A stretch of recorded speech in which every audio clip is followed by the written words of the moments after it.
नमस्कार दोस्तों, युक्ति आईएएस एकेडमी में एक बार फिर से आप सभी का स्वागत है। आज हम देखेंगे अपने कुछ करंट अफेयर्स के 10 जो कि 10 एमसीक्यूज को। उससे पहले देखते हैं पिछले वीडियो के सवाल के सही उत्तर को। सवाल था कि हाल ही में राज्यसभा में पुनः निर्वाचित सदस्य के रूप में किसने शपथ ली? ऐसा क्वेश्चन है, शपथ की बात है इसमें। तो अगर देखा जाए तो संसद से हर महीने कई खबरें आती हैं, लेकिन यूपीपीएससी केवल किसने शपथ ली यही नहीं पूछता, वह यह भी पूछ सकता है कि सदस्य का कार्यकाल कितना होता है और पुनः निर्वाचित का मतलब क्या है। इसलिए इस खबर को हम केवल करंट अफेयर्स से नहीं जोड़ेंगे, इसे हम पॉलिटी से भी जोड़कर पढ़ेंगे, जिनमें है कि हाल ही में राज्यसभा के एक सदस्य दोबारा चुने गए हैं, जो कि चुनाव जीतने के बाद उन्होंने फिर से राज्यसभा सदस्य के रूप में शपथ ली। वह नेता कौन है? जिनमें से 4 विकल्प था हमारे पास कि जयराम रमेश, जेपी नड्डा, नीरज डोंगी या फिर किरेन रिजिजू। सही विकल्प हो जाएगा यहाँ से जो कि नीरज डोंगी। ये पुनः निर्वाचित सदस्य के रूप में इन्होंने शपथ लिया है। आते हैं आज के सवाल पे। तो आज का सवाल है कि अंतर्राष्ट्रीय नाविक दिवस प्रतिवर्ष कब मनाया जाता है? जिनमें से 4 विकल्प हैं 26 जून, 22 जून, 25 जून को या फिर 24 जून को। तो अगर देखा जाए तो दुनिया का लगभग 80 से 90% अंतर्राष्ट्रीय व्यापार समुद्री मार्ग से होता है, और इस व्यापार को चलाने में जो कि सबसे बड़ी भूमिका अगर देखा जाए तो नाविकों की होती है। इन्हीं के सम्मान में हर साल जो कि 25 जून को अंतर्राष्ट्रीय नाविक दिवस मनाया जाता है, इसलिए सही विकल्प हो जाएगा 25 जून, जो कि आईएमओ द्वारा मतलब समुद्री संगठन, अंतर्राष्ट्रीय समुद्री संगठन द्वारा मनाया जाता है। ध्यान देंगे।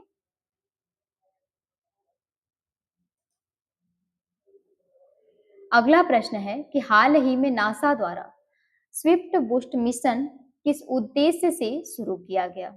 जिनमें 4 विकल्प हैं चंद्रमा पर नया रोवर भेजने के लिए, मंगल ग्रह पर मानव मिशन भेजने के लिए, अंतरिक्ष मलबे को नष्ट करने के लिए या फिर नील गेयरलेस स्विफ्ट वेधशाला की कक्षा बढ़ाने के लिए। तभी नासा का जो कि एक बहुत पुराना सैटेलाइट नील गेयरलेस स्विफ्ट ऑब्जर्वेटरी, ये जो कि एक सैटेलाइट है और यह 2004 में लॉन्च हुआ था।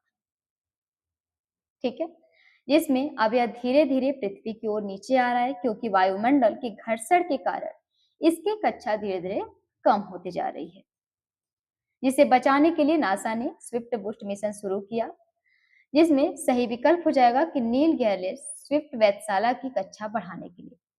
इस प्रश्न का सही विकल्प हो जाएगा ये, जिसमें नासा जो कि एक रोबोटिक यान भेजेगा लिंक, जो इस वेधशाला को पकड़कर उसकी कक्षा ऊपर ले जाएगा, जिससे यह कई वर्षों तक अंतरिक्ष में काम करती रहेगी।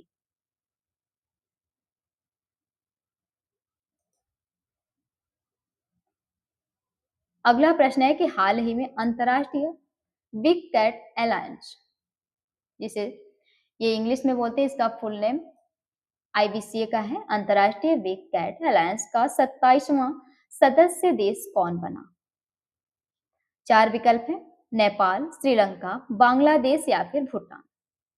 तो भारत ने जो कि 2023 में इंटरनेशनल बिग कैट अलायंस की शुरुआत की थी, जिसका उद्देश्य था कि दुनिया की 7 बड़ी प्रजातियों जैसे हो गया बाघ, शेर, चीता और हिम तेंदुए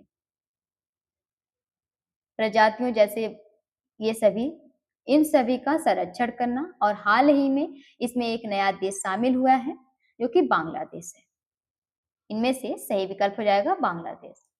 याद रखिएगा कि बांग्लादेश के शामिल होने से भारत और बांग्लादेश के बीच फैले सुंदरवन क्षेत्र में बाघ संरक्षण को और भी मजबूती मिलेगी इससे।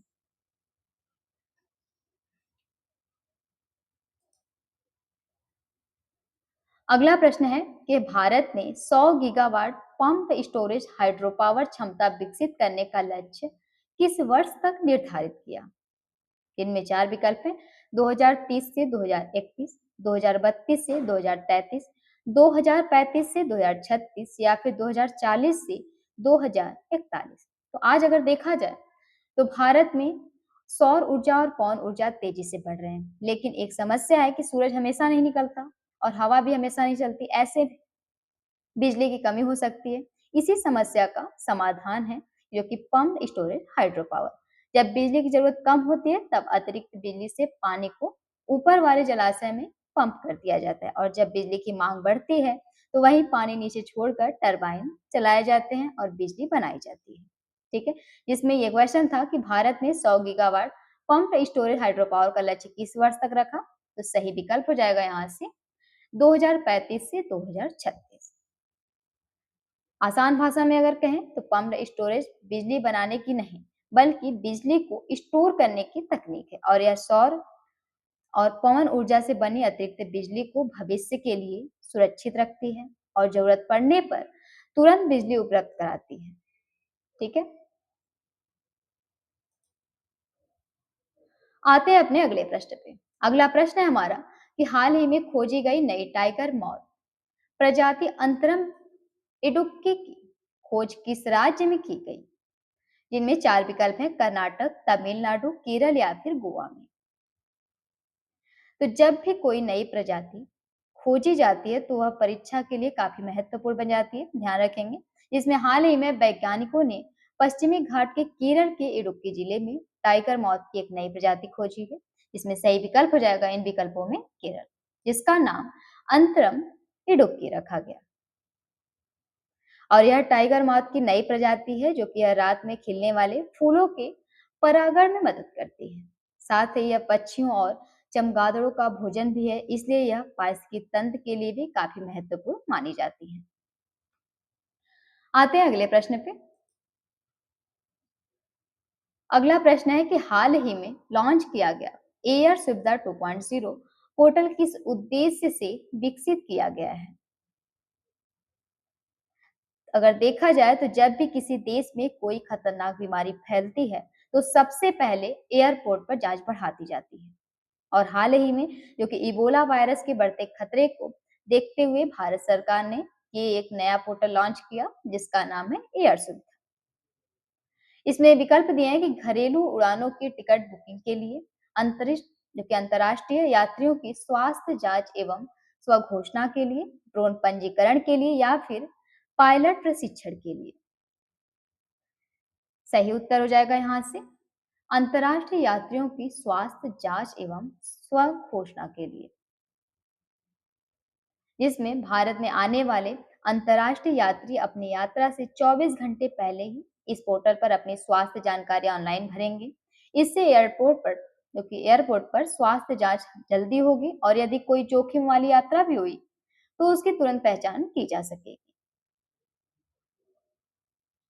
और ध्यान देंगे कि एयर सुविधा 2.0 का संबंध जो कि टिकट बुकिंग से नहीं है बल्कि हेल्थ डिक्लेरेशन से है।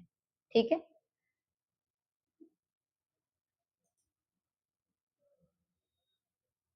अगला प्रश्न है हमारा कि एम्बार्क इंडिया डेवलपमेंट फेलोशिप के लिए MOSPI ने किस संस्था के साथ समझौता किया। चार विकल्प है: नीति आयोग, ग्राम, इसरो या फिर नाबार्ड के साथ। तो अगर देखा जाए तो सरकार अच्छी नीतियां बनाने के लिए समय समय पर शोधकर्ताओं की भी मदद लेती है, जिसमें इसी उद्देश्य से MOSPI ने एम्बार्क इंडिया डेवलपमेंट फेलोशिप शुरू की है, जिसमें सही विकल्प हो जाएगा इसमें कि GRAM, ग्राम मतलब grass root research and advocacy movement, ये इसका फुल नेम है।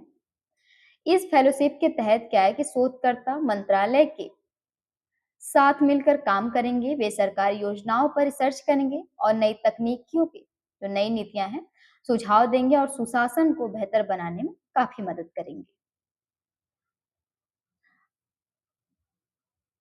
अगर एक लाइन में याद कराई जाए इसे तो MOSPI ने GRAM के साथ मिलकर एम्बार्क इंडिया डेवलपमेंट फेलोशिप शुरू की ताकि शोधकर्ताओं को सरकार के साथ काम करने का अवसर मिल सके।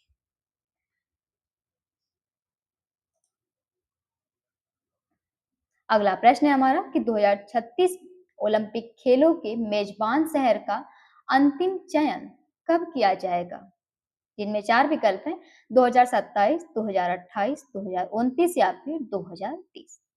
तो अगर देखा जाए तो भारत पहली बार ओलंपिक खेलों की मेजबानी करने की तैयारी कर रहा है, जिसमें भारत ने 2024 में 2036 ओलंपिक की मेजबानी के लिए आवेदन किया है और अहमदाबाद को प्रस्तावित मेजबान शहर बनाया, जिसमें लेकिन मेजबान शहर का फैसला अभी नहीं हुआ।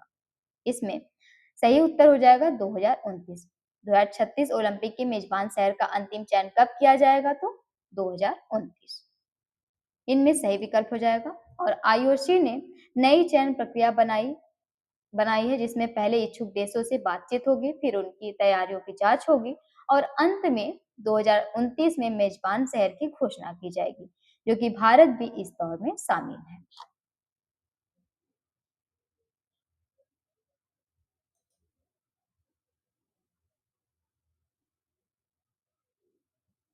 अगला प्रश्न है कि हाल ही में लॉन्च किया गया एनसीआरबी अभिज्ञान ऐप किससे संबंधित? 4 विकल्प है साइबर सुरक्षा से, फिंगरप्रिंट से, अपराधियों की पहचान से, पासपोर्ट सत्यापन से या फिर ट्रैफिक प्रबंधन से। जिनमें सही विकल्प हो जाएगा फिंगरप्रिंट से, अपराधियों की पहचान में। ठीक है, क्योंकि पहले पुलिस को क्या होता था कि पहले पुलिस को किसी अपराधी की पहचान करने में काफी समय लगती थी, लेकिन अब एनसीआरबी ने अभिज्ञान नाम का एक ऐप लॉन्च किया। यह क्या करेगा कि यह ऐप फिंगरप्रिंट स्कैन करके केवल 35 सेकंड में ही राष्ट्रीय डेटाबेस से अपराधी की पहचान कर सकता है। जिसमें अभिज्ञान आप अगर क्वेश्चन में आया है हमारे कि किससे संबंधित है, तो फिंगरप्रिंट से अपराधियों की पहचान। ठीक है, ये विकल्प यहाँ से सही हो जाएगा। और इसे शॉर्ट में याद रखने के लिए एनसीआरबी प्लस NAFIS और प्लस जो कि 35 सेकेंड एक लाइन में इसे लिख लेंगे।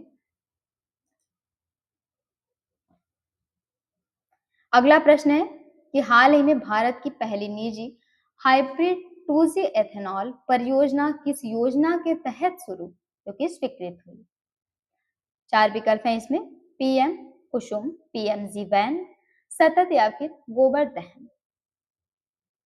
सही विकल्प हो जाएगा इसमें से पीएमजी वैन, क्योंकि इसमें पहले समझते हैं कि 2G एथेनॉल क्या होता है।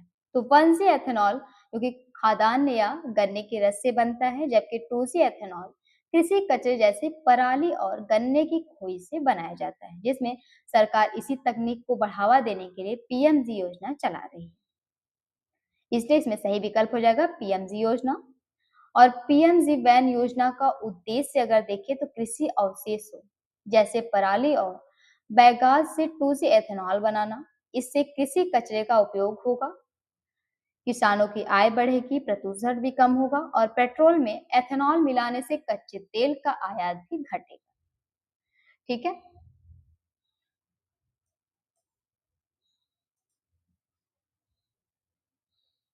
एक सवाल है आप लोगों के लिए कि 36वीं राष्ट्रीय युवा संसद प्रतियोगिता में राष्ट्रीय स्तर पर प्रथम स्थान किसने प्राप्त किया है? 4 विकल्प हैं केवी मथुरा कैंट ने, केवी मदुरै ने, केवी प्रेसिडेंट एस्टेट नई दिल्ली ने या फिर केवी भोपाल ने। इनमें से सही विकल्प को आप लोगों को कमेंट बॉक्स में जरूर बताना है। इस वीडियो को अंत तक देखने के लिए आप सभी का दिल से धन्यवाद। अगर यह वीडियो आपके लिए उपयोगी लगी हो तो कृपया चैनल को सब्सक्राइब करें, वीडियो को लाइक करें और अपने दोस्तों के साथ शेयर करें।